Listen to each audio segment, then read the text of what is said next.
For joining us this morning. I'm Natalie Haddad. President Trump announced the attacks early this morning, saying they are aimed at eliminating security threats from Iran. Now, at this hour, witnesses report hearing explosions and air raid sirens across the Middle East. We're going to get the latest right now from ABC's Michelle Franzen.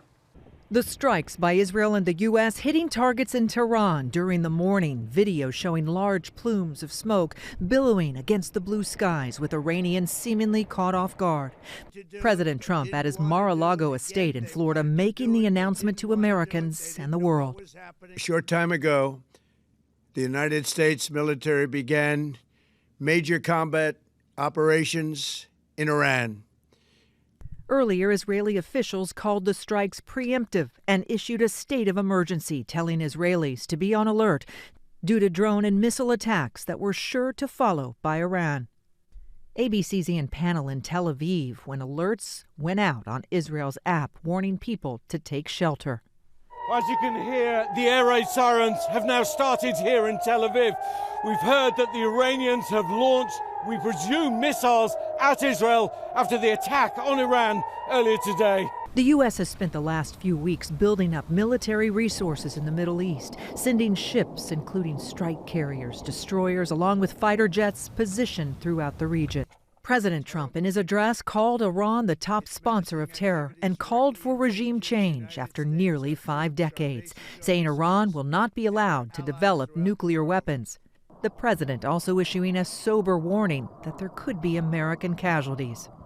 Iran launched retaliatory strikes in the region, with the U.S. Embassy in Bahrain warning a U.S. Navy command center was targeted. Democrats were already planning to force a vote next week on a bipartisan resolution aimed at limiting the president's war powers. The resolution now taking on new urgency. Michelle Franzen, ABC News.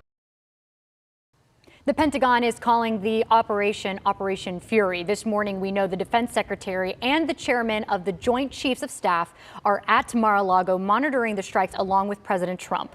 We also know Secretary of State Marco Rubio reached out to some members of Congress overnight about the strikes. We know also there was a briefing about Iran ahead of the president's State of the Union address on Tuesday. Immediately following the briefing, Senate Minority Leader Chuck Schumer told reporters, quote, "This is serious, and the administration has to make its case to the American people."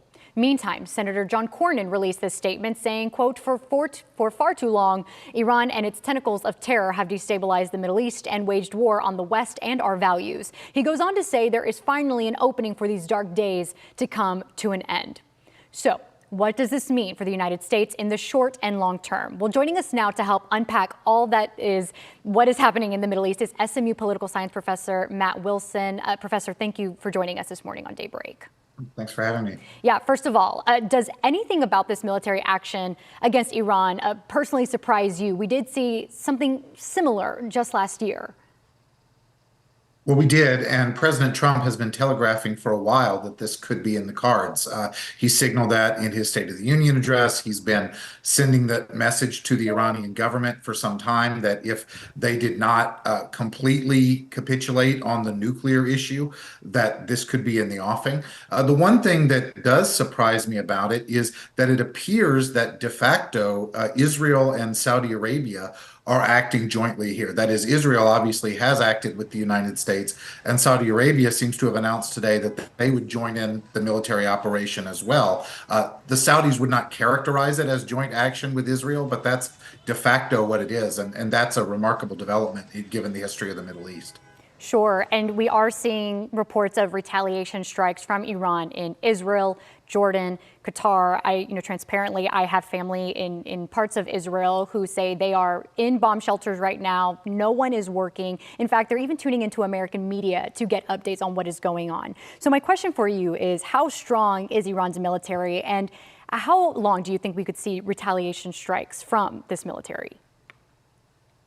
Well, Iran's military capacity has been significantly degraded in recent years, and particularly the capacity of their proxies, like the Houthis in Yemen, but especially Hezbollah, Hamas. Iran's military power in the region has always been predicated on these proxy forces that could spring into action to support their aims. They have been substantially reduced, and I think it's noteworthy that at least as yet, we have not seen a salvo of missiles coming out of Lebanon from Hezbollah into Israel, for example. And then, of course, we know that the U.S. and Israel degraded Iran's nuclear capabilities with the strike last year. So Iran has a substantial military apparatus. They're not as strong as they once were. And I think the big question is, does there come a point where elements of the Iranian military decide that they don't want to go down with the ship, that they are not going to remain loyal to the Iranian regime? And I think certainly the United States is hoping that there could be some internal turmoil and dissent within the Iranian military. Mr. Wilson, we have seen a history of protests from the Iranian people protesting their government, the regime. Do you believe that the Iranian people will seize this opportunity to take their country back, as President Trump encouraged them to do when he announced these strikes overnight? Well, that's the huge question here. That certainly is the hope. And President Trump was very explicit about that these strikes could provide an opportunity for the Iranian people to rise up and topple this regime. And of course, these actions by the United States and Israel come on the heels of the Iranian government having killed thousands of their own people in trying to suppress protests. The Iranian economy is very weak. There has been a lot of suffering within the country. There has been a lot of dissatisfaction with the regime. And so saying that people should rise up against their government is easier to say from the outside than it is to actually execute within the country. But certainly these strikes could provide a window of opportunity for that to happen. We'll just have to see whether there's enough infrastructure on the ground to make that kind of effective domestic resistance.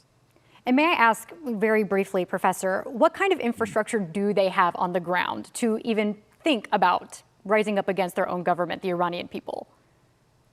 Yeah, that's not entirely clear from the outside. I mean, presumably U.S. intelligence and Israeli intelligence and European intelligence agencies have a better sense of what that domestic infrastructure for resistance might be. We have seen the Crown Prince, that is the heir to the Shah, who was deposed in 1979, who is outside the country right now, become a kind of rallying point for resistance, certainly in the Iranian diaspora.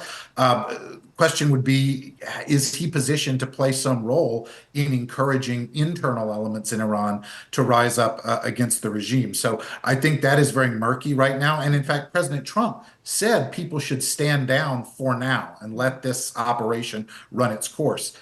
But 4, 5, 6 days from now, a week, 2 weeks from now, that's going to be the window for that domestic opposition to rise up. And I think people in the West are eagerly awaiting to see what kind of capacity to do that does exist.